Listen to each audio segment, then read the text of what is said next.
Hi, everyone, and welcome. Thank you, Matter, for hosting this timely discussion on supplemental benefits. We want this to be interactive, so please drop a question in the Q&A at any time. And we're going to go ahead and get started with our program here. So we're very fortunate to have three experts in this area, and we're going to go ahead and have them introduce themselves, starting with Dr. Amy Schiffman. Oh, thanks, Matter, John, and Doron for having me. So I'm Dr. Amy Schiffman. I am a board-certified emergency physician turned house call provider. I have a background in the social determinants of health, as the house calls was a real eye-opener for people who are taking care of those in the home. It's a very complex place to take care of people. That exploration of SDOH led me to be the chief medical officer of a large human services organization in the DC metro area, with some background in care management, hospice, private duty, and long-term care and post-acute care. Since leaving that position, I now advise startups in go-to-market in the Medicare space, particularly in populations who have chronic illness, as well as those who have homeboundedness and end-of-life needs. Thanks for having me. Hi, thank you, John, and thank you, Meta, for inviting me to participate in this important discussion. My name is Doron Porat. I'm the CEO and co-founder of ActiveAging. For the last 3 decades, I've been involved in many projects related to digital innovation, as well as the AI-based solution. I worked in both global tech giants like Samsung and GE Digital, as well as small, nimble startups with cutting-edge technologies. My venture into the health tech and specifically AgeTech started 10 years ago, actually, when I was at Samsung, and I was leading the development of an AI-based remote monitoring platform for seniors. Today, I'm more focused on using the latest AI technologies in order to improve member engagement, improve benefit utilization, as well as overall health plan performance. Thank you. Thanks, Doron. And everybody, I'm John Achukin. I'll be the moderator today. I have about 20 years experience in both the provider and payer space.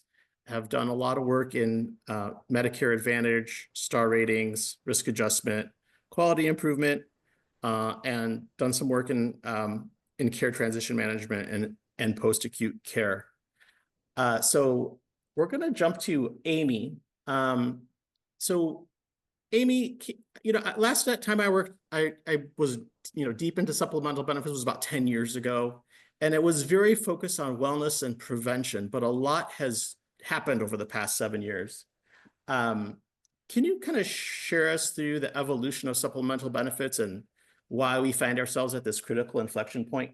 Sure. I appreciate the opportunity. I think level setting is always important for things like this.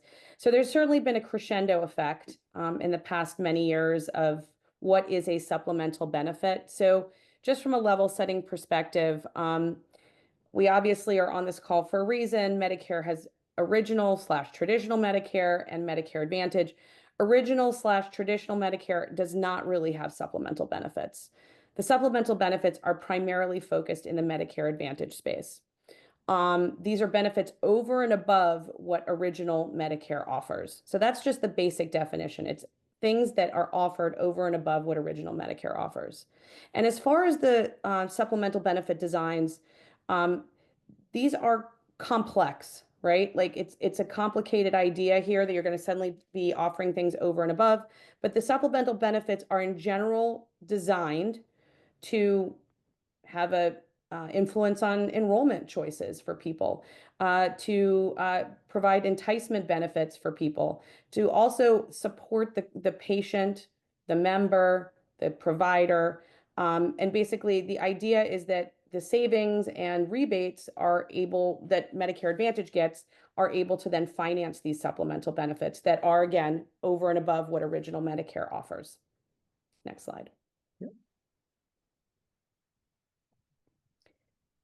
The case for supplemental benefits can really be traced back to numerous different stakeholders. Everybody in the Medicare Advantage space has a place in the importance of supplemental benefits. So the health plan, the providers themselves, the people, boots on the ground providing care, the members themselves, CMS, as well as the community in which the supplemental benefits may be offered, because some of them are SDOH focused and have an impact on the community at large. So supplemental benefits are generally intended to reduce out-of-pocket costs for members for things that they might need for their health and wellness. It's to assist members with issues regarding SDOH, and we'll get a little bit more into those types of benefits. Again, focusing on wellness and prevention. The big gorilla in the room is often the hospital admissions and readmissions. We want to lower the costs of healthcare across the board, and certainly Medicare Advantage companies have that front of mind. And then the issue of supplemental benefits that has been part of this new crescendo are new CMS objectives and the quality measures that surround them. We'll get into that a little bit more in a few minutes, but the GAO has really put a spotlight on supplemental benefits recently, and that's why one of the reasons that we're sitting here today. Next slide, John. So let's kind of go through briefly the different types of supplemental benefit types. The general, to the far left, vision, hearing, and dental. Those are often referred to as the table stakes benefits, this is what it takes to provide any supplemental benefits within the Medicare Advantage space. You're going to see these across the board. This is sort of required in some sort of underlying way. These are benefits that are not offered by original Medicare. This is part of the advantage in Medicare Advantage. Over time, there has been an increase in the types of supplemental benefits that have been offered. The EPHRB, expanded primarily health-related Medicare Advantage supplemental benefits, includes things that are directly related to people's health. Starting in around 2019, and we're going to look at a timeline in just a second, these became far more prevalent in the marketplace, things like gym memberships, standalone memory fitness benefits, transportation, certain safety devices in people's homes, things that can be traced back to actual health benefits. This is that bucket, and this is available to all people in any Medicare Advantage plan. So it's sort of an across the board. If you have an MA plan, you're going to be offering these across the board to your members. Then moving forward came the SSBCI, which is the Special Supplemental Benefits for the Chronically Ill. These are primarily focused in the SDOH space. They are in addition to the regular supplemental benefits that we just referred to, but could include things like pest control if there are, issues with dust mites that might reduce asthma. Not all of them are exactly health benefits, health supplemental benefits, but can be traced back to a chronic illness. So structural home modifications, certain types of complementary therapies. Again, these can sometimes look like non-actual medical and health benefits, but actually the SDOH implications of them and the social determinants of health implications of them will keep people out of the emergency room, keep them healthier, and keep them well. That is the goal for the SSBCI, and they can be tailored to the actual patient. This is more on a personalized basis per member than the EPHRB benefits. So here's a timeline, and again, this is really meant to trigger the crescendo effect of expanded attention to supplemental benefits. I think I want to focus your attention on the right side of this timeline, even though starting in 2018 and 2019, there were changes made through CMS permitting certain types of supplemental benefits back in 2019 for certain types of non-medical services if they were used to diagnose, prevent, or treat an illness or injury. In 2020 was the SSBCI, which we were referring to. More importantly, is the new rules that are coming down the pike, primarily triggered by a GAO report that said that it's really hard for for CMS to know which supplemental benefits people are receiving. The data is not there in the data that's being submitted by MA plans. The GAO report references that Medicare Advantage companies were not familiar enough with how to report things like produce or different benefits that didn't have a code. So there's been a lot of attention since that GAO report on how to figure out what beneficiaries are actually utilizing, and then to notify people whether or not they are receiving all the benefits that the MA plan has put out. Next slide. So a little bit more detail about the major policy changes.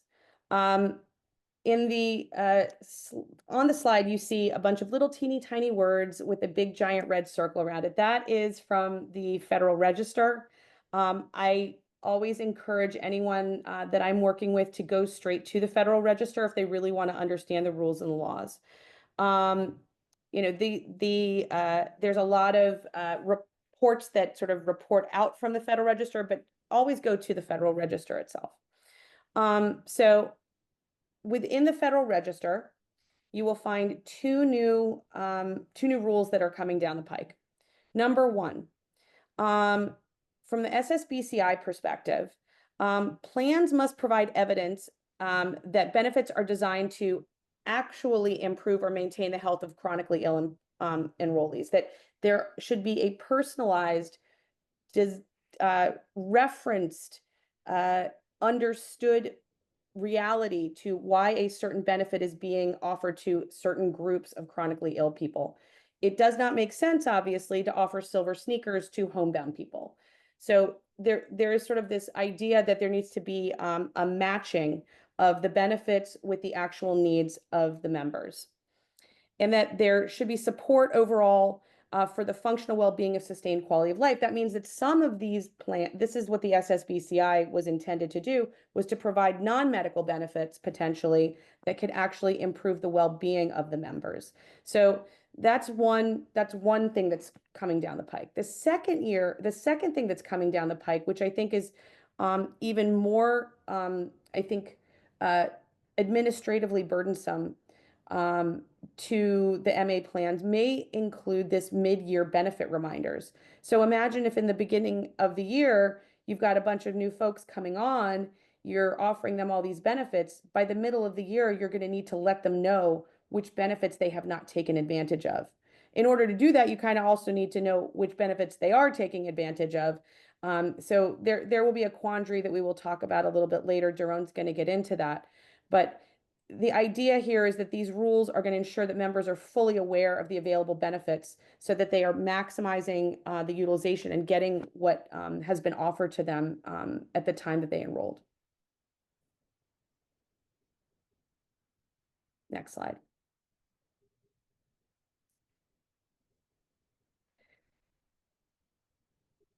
Digital member engagement.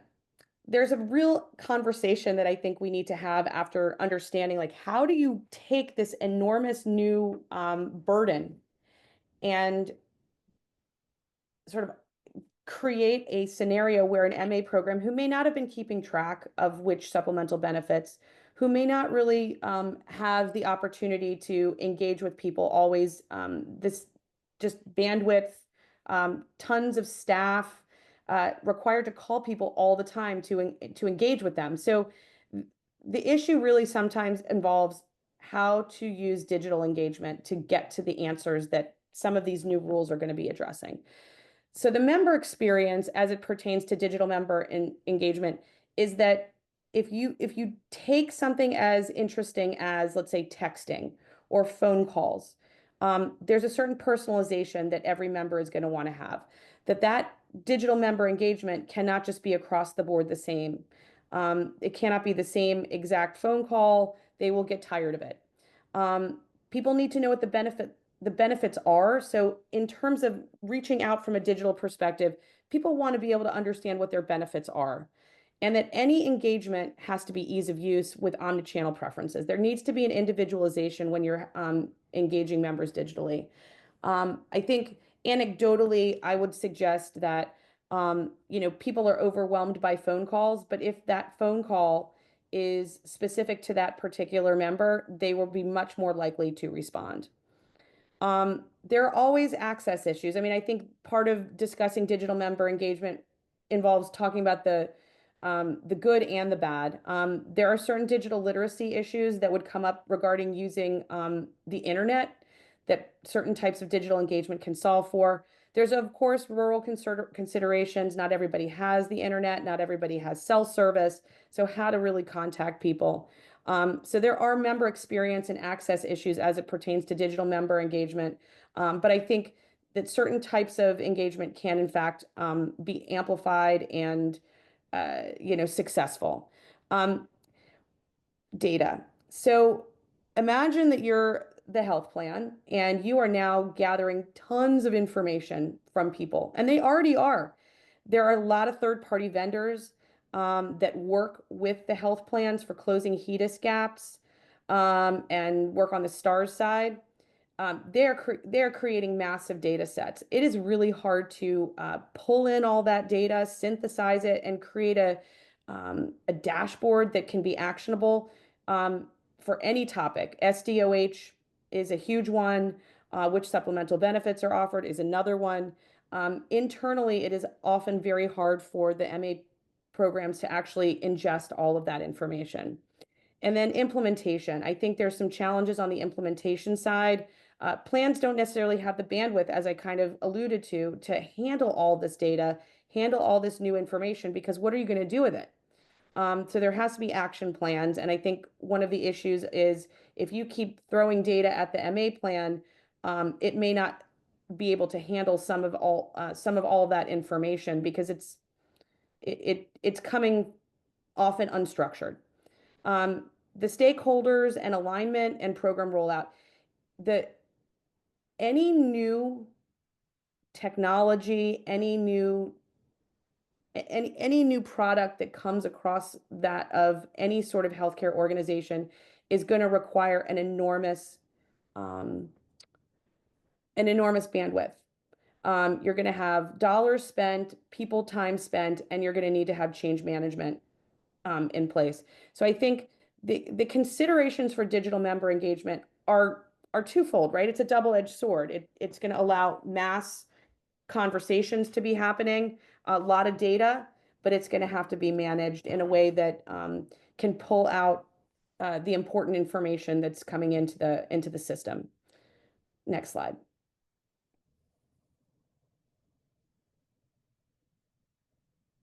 Okay, so let's transition to Doron here. So Doron, walk us through this timeline and the main business challenges Medicare Advantage plans are currently facing with regards to supplemental benefits, but maybe specifically to the D-SNP population.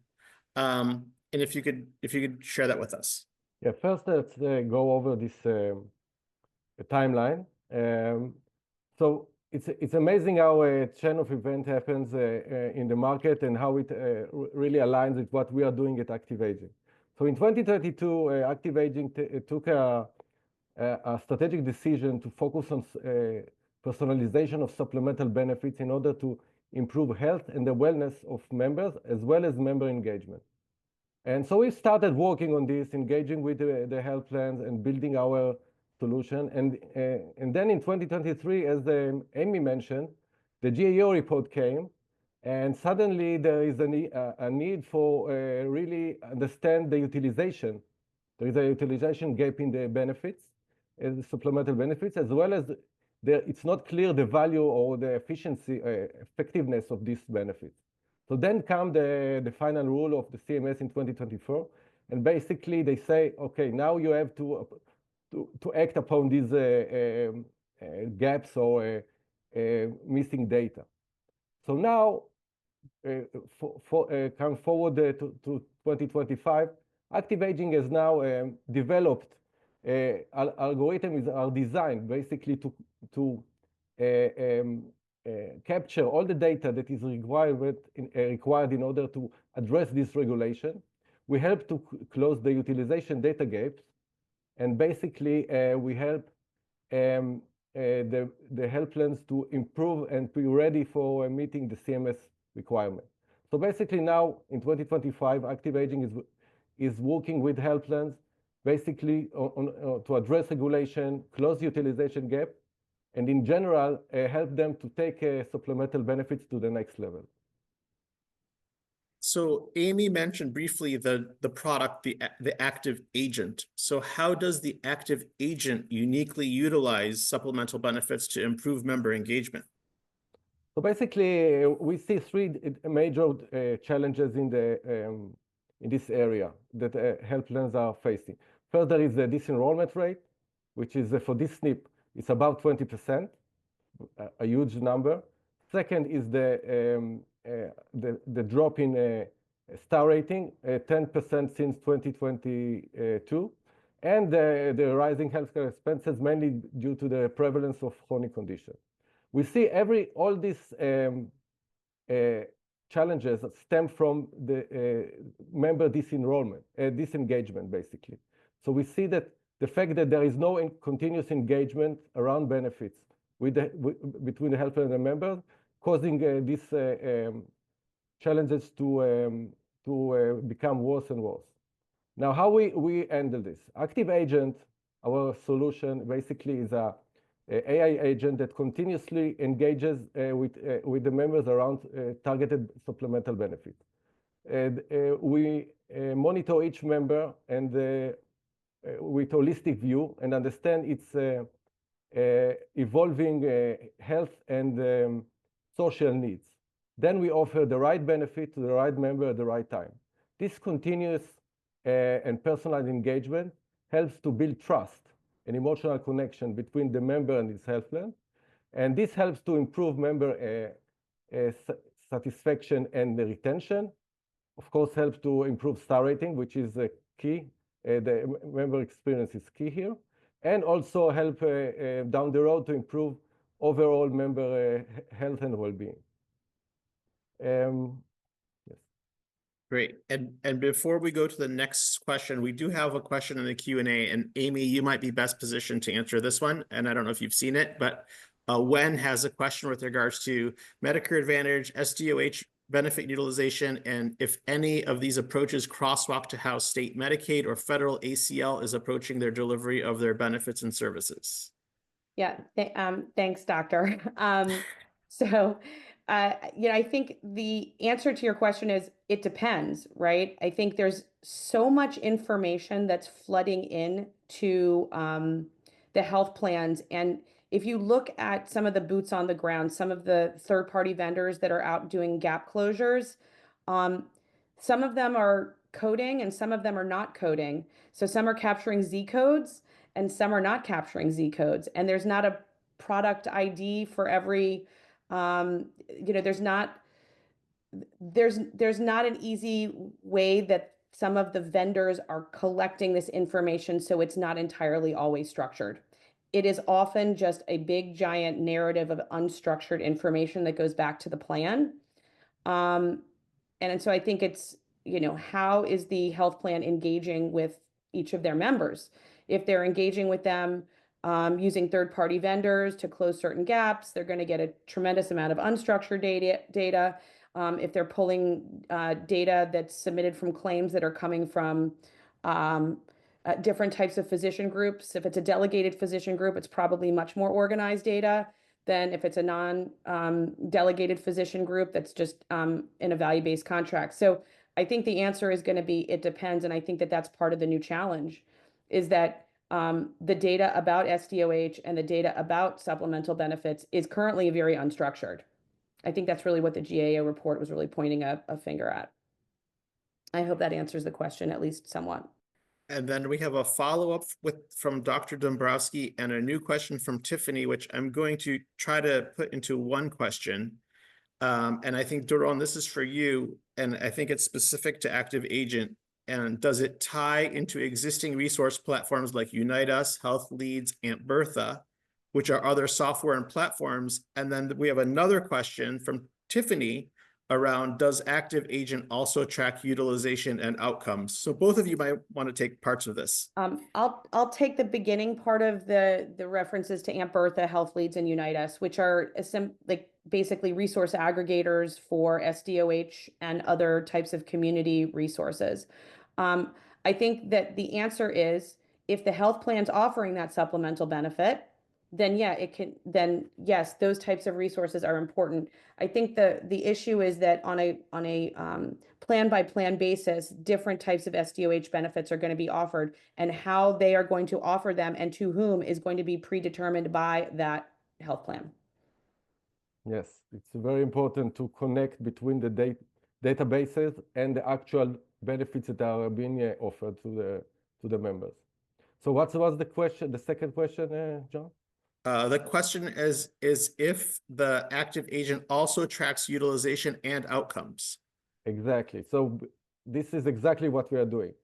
We are trying to follow up with each member, understand the way he utilizes these available benefits. We help him with targeted benefits. So it's not just that he needs to decide which is the benefit he wants to do or not. We help him with its process. We reflect to each member the availability of all the benefits, but then say, okay, let's take this or that benefit. We also measure outcomes and the way that the benefits that are being utilized affect the health and the wellness of the member. And this helps us to measure ROI and also measure the effectiveness of the benefit. Yes. I think we have a follow-up from Dr. Dombrowski. For Amy, wondering if there are any federal efforts for data standardization for these benefits and whether previous CMS LTSS data efforts might be informative. I think the answer is there definitely are efforts for data standardization. I can't point directly to a source, but the age of that study, which is about 24 months old, really leaned into probably data standardization methodologies. And I agree that some of the long-term stuff will be informative. I think it's all about restructuring how information comes to CMS about essentially all things, whether it be on the traditional or the MA side, how they are going to receive and handle SDOH information. The thing of the MA plans is that they need to be far more actionable. Things that go to CMS is just for, billing and coding. The actionable stuff needs to happen at the plan level. So I think how to get the information first from the field into the health plan and then from the health plan back up to CMS, there's multi-steps there. And I think it's the actionability that is the key. Thank you, Amy. Just before, we're going to show a flow of how ActiveAging actually works. But just before that, wanting to get into Doron's brain a little bit, just want to know what inspired, supplemental benefits for the ActiveAging platform. And then maybe you can take us into how these supplemental benefit strategies can scale and help plans reduce costs and improve retention. So kind of merging two questions, Doron, if you want to take those. Yes, sure. So first, I think the fact that we decided to focus on supplemental benefits is a key to make a difference between to really differentiate and build the connection between health plans and members, reflects our commitment for taking a holistic approach to member engagement. But it's another point is that the fact that today I believe that members see supplemental benefits as a key factor when they decide to switch in and out of a health plan. So if it's so important for them to switch, to decide if they want to stay or we want to go to another health plan, then the health plan has to take this as a key factor in order to improve the way supplemental benefits are offered to their members, making sure they know exactly how to utilize them. And it's not easy today. We've been looking in the details, and we see that some benefits are very complicated to handle, especially for people with low digital literacy. And in this way, you can build the trust, and you can keep the member satisfied and inside your health plan. How we do automation and at scale. So basically, ActiveAgent is an AI agent. So it automatically does outreach around personalized benefits. It is built in order to not be able to be supported by the care teams or the call center. So basically, it's autonomous. And in this way, we can enable the health plan to do more, reduce the administration burden. So they don't need to scale their team when they have more and more DSNP and or MA plan members available to them. And also, they can focus more on members with highest risk factors. So they don't need to handle the majority of the members that can be handled with ActiveAgent in terms of the communication and engagement. But we are also working in a hybrid mode. So this means that when we detect members that have issues with the engagement, we raise red flags to the team, the care team, and ask them to intervene just on time to make sure that these members, the issues are resolved, and this member can continue to be happy with the value they receive from the health plan. Excellent. Thank you, Doron. Any questions or follow-up for Doron? Okay, what we're going to do now is we're going to show a kind of a compare contrast example with an actual member and a typical experience. So we've made up Alice Andrews here, and you can see some demographic data and plan data and her clinical situation on the left-hand side. So as Amy mentioned, kind of historically, supplemental benefits, have been an opportunity for the plan to promote the plan and the benefits available, which have been enticing to members for enrollment.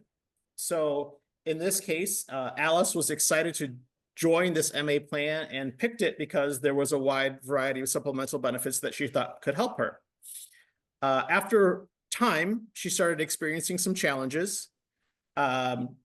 There was no transportation available for non-urgent medical care. She missed doctor's appointments. She had forgotten months after enrollment that she had some benefits that could have actually helped her with the situation, nor did she remind reminders that these benefits were available. And nobody asked her about her condition. And this supplemental benefit plan actually had a free glucometer that could have helped her with her diabetes, which she either did not know, remember, or forgot. Eventually, her outcomes became poor.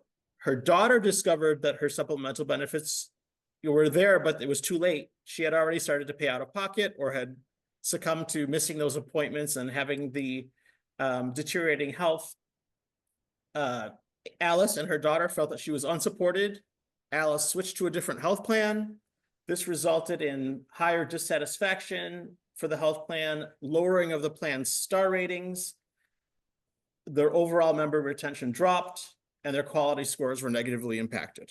So this is the flow of a disengaged member who had joined a plan based on supplemental benefits available, did not realize the benefits of those plan benefits, and it negatively impacted the health plan and quality reporting, as well as losing. And the biggest thing is member churn, right? So this member churned and went with another plan. So what we want to show now is an example where the ActiveAgent would have been in place. Yes, thank you, John. So I think this looks like a nightmare, both for Alice and for her health plan. So in the case of ActiveAging, we are trying to do it differently. Basically, we analyze and assess health and SDOH needs. This is done continuously, so it's evolved. We know that it's not the same all the time. And then we proactively engage with her with the omni-channel outreach. In this case, it's phone calls and text messages, which are personalized and provide recommendation for the benefits. What we see basically that now she is reminded about the transportation. It takes some time. It's not that on the first week that we recommend she will enroll for the transportation, but after a few reminders, she will actually use them. And then she doesn't forget to go to her doctor.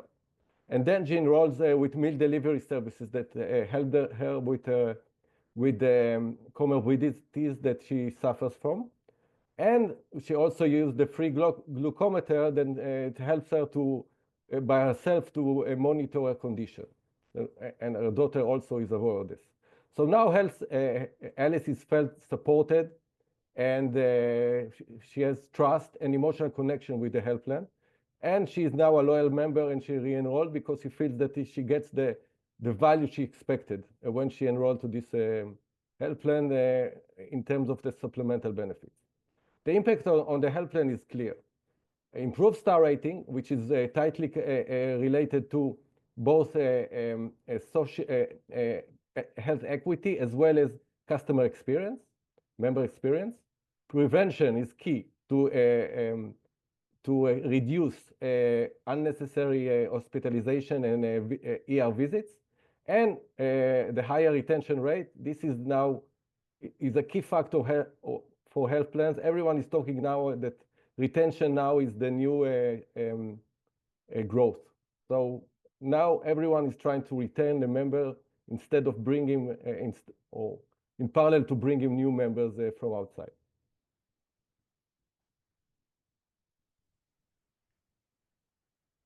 Any questions? Any questions? Okay. Amy, do you want to kind of wrap this kind of concept up? And Sure. So I think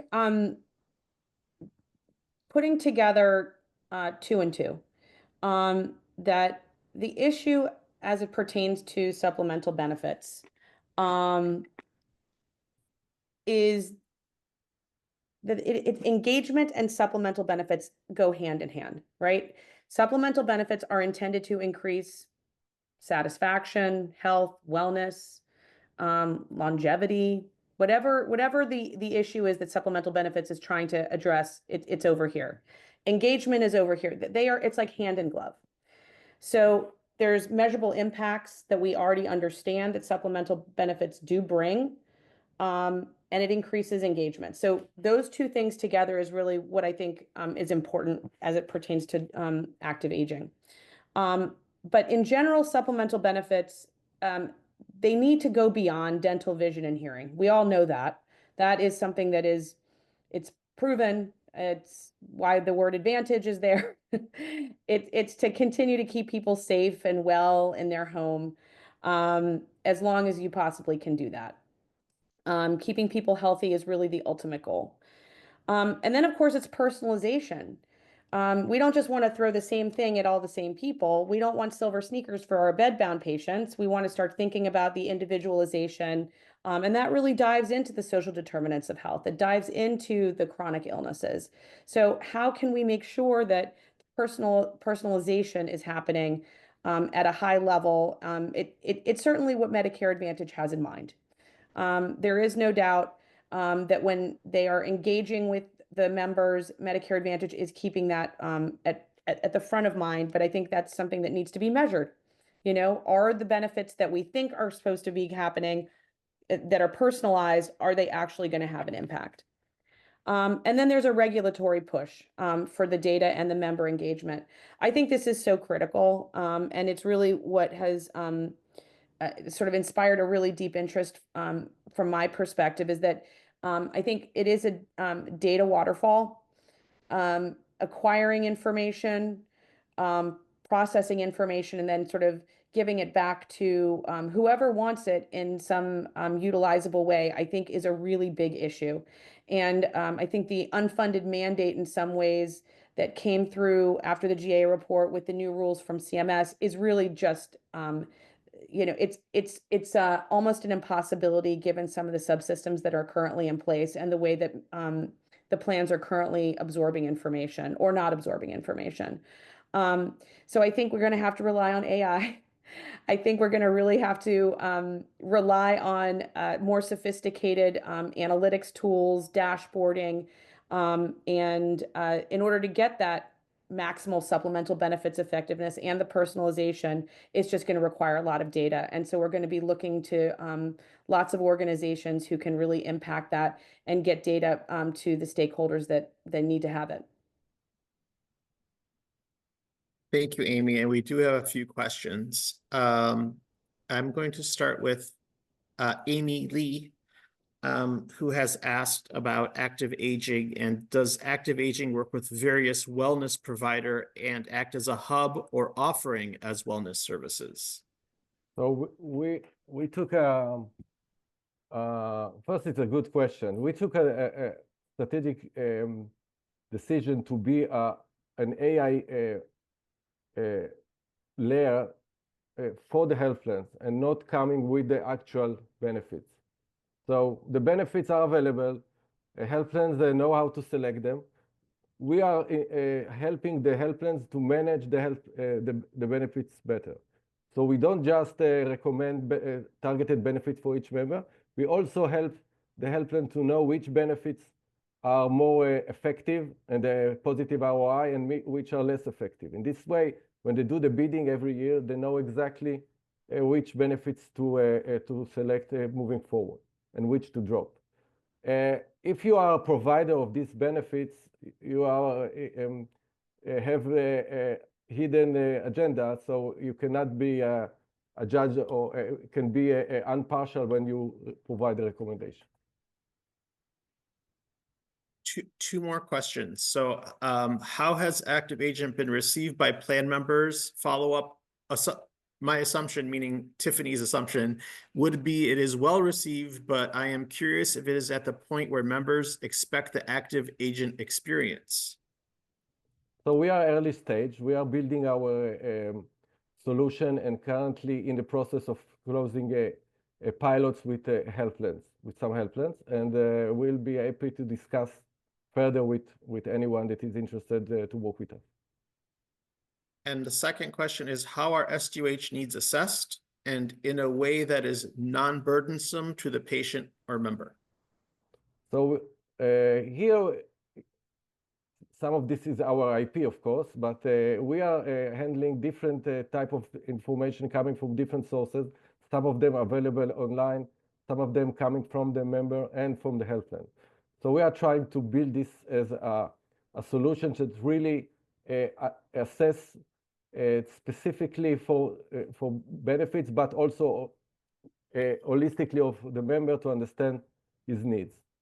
Basically, this is everything is done in the AI model. So this is exactly where this is the work we've done during the last 4 years. I think this is a good time for any additional questions. I did drop a link, and I don't know if everybody was able to see it, to the ActiveAgent page. Maybe somebody could drop me a question in the questions and answer to tell me if they saw that link, because I don't know if everybody is seeing the responses in the Q&A chat.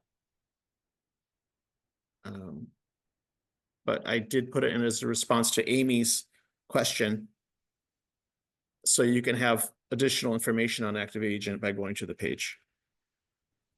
Okay, I'm going to thank you, Amy. We're going to just while we're waiting for more questions, thank you, Kay. Would love to field additional questions in our additional 14 questions. We got a couple here. Oh, not seeing the link. Okay, got it. Okay, great. Okay, so as far as go forward activities, I know we have various stakeholders here from plans, benefit providers, provider groups, and we're grateful to have everybody with such a diverse audience.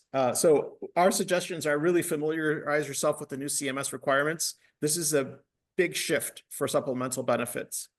Evaluate your supplemental benefit strategies and how you fit into that ecosystem of delivery, the programs, and now the new reporting requirements is, including these letters and utilization data that must be furnished. We encourage you to contact Doron at ActiveAging to learn more about his platform, and myself and Amy will be happy to continue the conversation and help you as you devise your strategies around this new opportunity and the area of supplemental benefits. We do have some extra time here, so any other questions? We have some.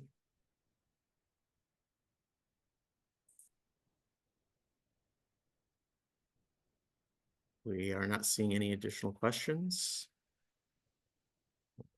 We are seeing a thank you. Thank you. Oh. Okay. I see that. Good one. Take it, Amy. Okay. So what does supplemental benefits not include? So it's okay. That is actually so helpful.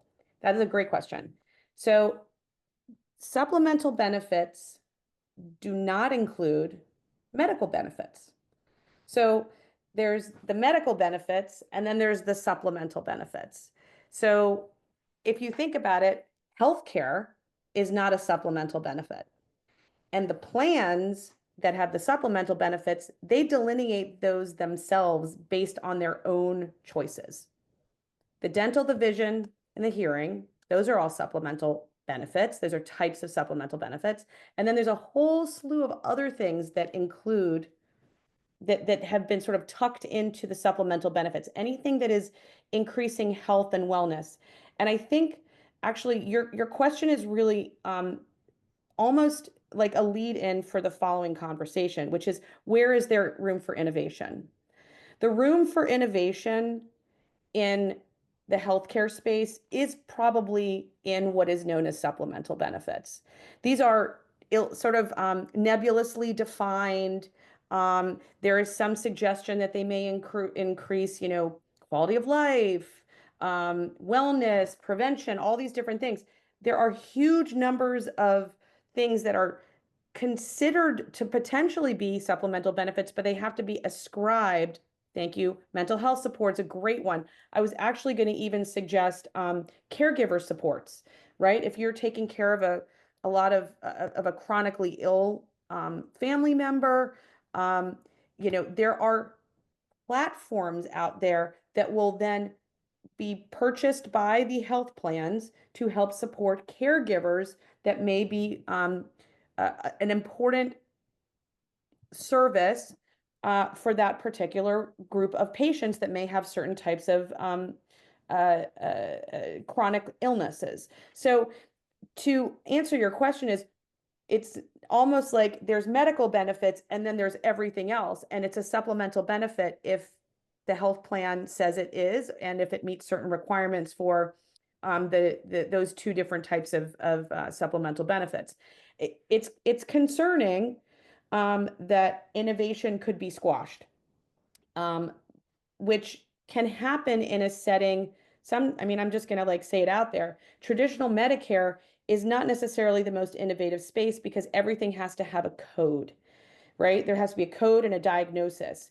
On the MA side, there's a lot of flexibility about what could potentially be something that the health plan might cover.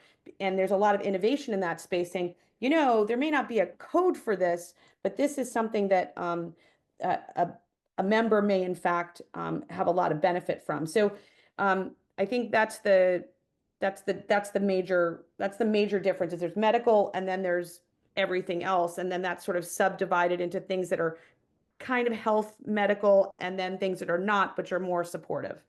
So mental health support, absolutely, I agree. What is the difference between preventive care and supplemental benefits that support prevention?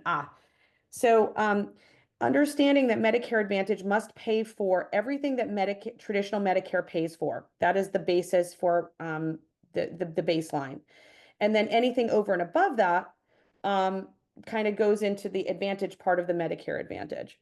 So on the traditional Medicare side, there's preventive care that are specific services that Medicare has determined to be preventive medicine, like AAA screenings, certain annual wellness visit goes under preventive care. There's a whole slew of things like immunizations, this, that, and the next thing.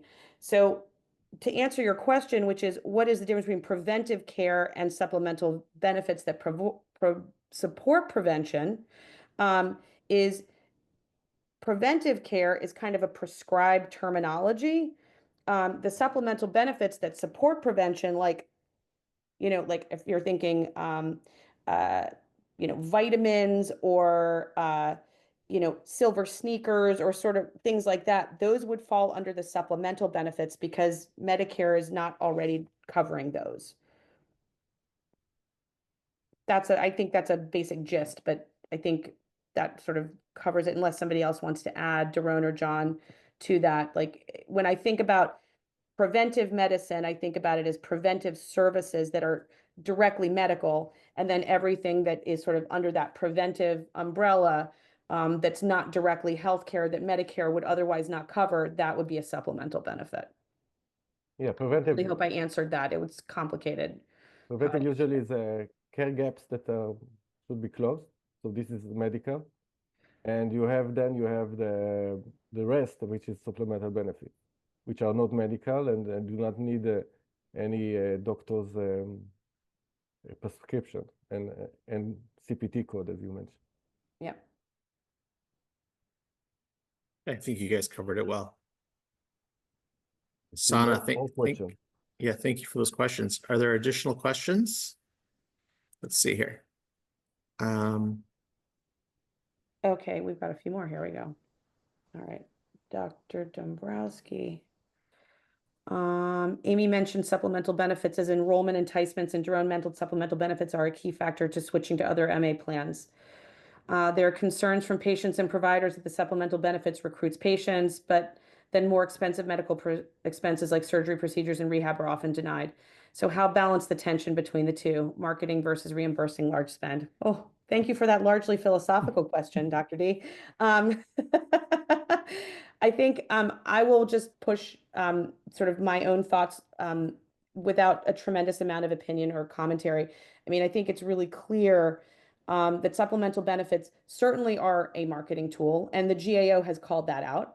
Medicare has called that out. This is not an opinion, right? This is sort of like, it's from the Federal Register, it's from commentary that's been going back and forth between CMS and the GAO. So the question then is, if you want to get people into your system, right, into your health plan, how do you keep them there? You can use supplemental benefits and as a enticement to come in there, but you need to make sure that people are taking advantage of them, they know about them. And from a health system perspective, it reduces the churn, which, by the way, is a benefit to all members. Moving from health plan to health plan is not healthy, right? It's not healthy for the system, at large, and it is not healthy at an individual level. So I don't want to dive too much into sort of like the like the too philosophical and too opinionated outside of that. But I think it is really clear that all the new rules, the GAO report, the new rules that are coming down the pike are in response, I think, to what you are alluding to here, which is, let's not think of them as enticement benefits. Let's think of them as true benefits. So yeah, that would be how I would answer that. Amy, do you think, I mean, the direct correlation I see is the letter, in that it's kind of forcing the tension by saying, I don't know if you used it for marketing or not, but you did offer it, and it didn't get used.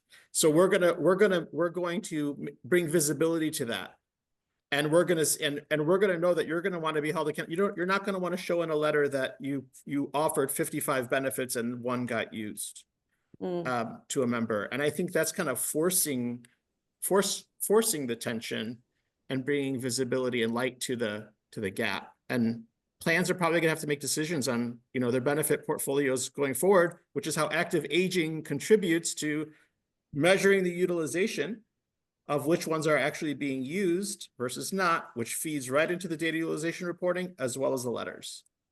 And the effectiveness of this benefit. And the Yeah. effectiveness, ROI. Even more ROI, quality scores. there are sometimes the benefits are very expensive and give a minimal value Yes. to the plan and to the member. We love this discussion and conversation, Yeah. by the way. Yes. You Can hit, you you just, hit it. yeah, can you just throw slide 5 up there real quick, John, just while we're answering Sana from Rubitection's next Oh, I'm call. sorry. Stop me because I can't see my slide Yeah, number. Oh, now, is it timeline, the Timeline? timeline, Okay. timeline. Yeah. Let's answer Sana's, okay, would reminders to provide care and wellness, to provide care and support wellness fall under supplemental benefits? Like, is the call itself also a supplemental benefit? Great question. Or is it care management support to support prevention as a supplemental benefit? So I'm going to just make sure I'm thinking of it correctly. And then I think, Doron, this is definitely a question for you, which is, are the reminders themselves a benefit? No, I think the reminders is type of engagement method that the health plan has to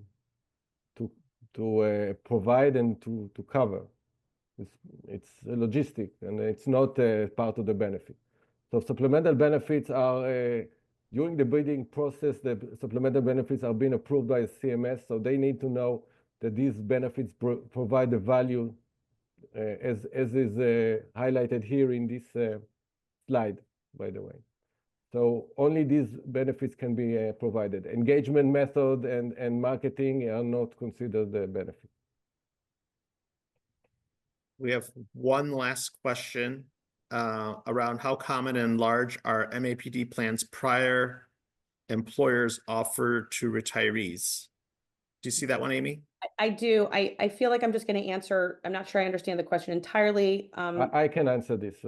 Okay, let me throw in one thing, and then Doron, I'll hand the mic to you.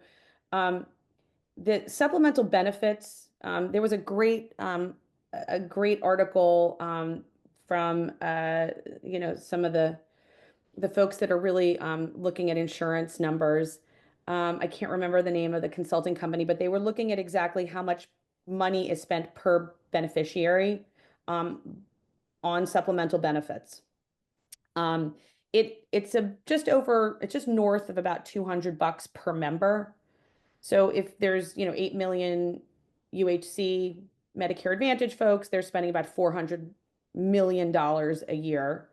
400 billion, I think it's whatever. The numbers are very large, but per beneficiary, supplemental benefits account for about just north of $200 per beneficiary per year. And I don't know if that was the question. If I understand, Dennis, if I understand the question, so you're talking about prior employers' MA plan. So from my knowledge, this is a small portion of the MA plans and shrinking. So it means that less and less employers are offering these PD plans to their retirees. So this is the answer, basically. It's less and less common. It used to be much more common, I think, in the area of 20%, and now it's dropping to 10%, something like this. Okay. And I know we are past time. Can we fit in one more answer about Sharon's question? Is the federal reimbursement to MA plans increased based on the supplemental benefits offered, or is the marketing and enrollment increase the financial incentive for health plans to offer supplemental benefits? I'm trying to find that one. It's the very last one. Okay, yeah. Oh, here we go. Is the federal reimbursement to MA plans increased based on the supplemental benefits offered? Is the marketing enrollment increase the financial incentive for health plan? Oh, I think that's the answer is it depends. So the rebate program is based on the delta between how much the plans come in at the rates that they want to ask the federal government to pay them, that delta between what Medicare would have paid and what their bid. health plans coming in, that rebate is just a rebate. And the health plans can choose to spend that how they want.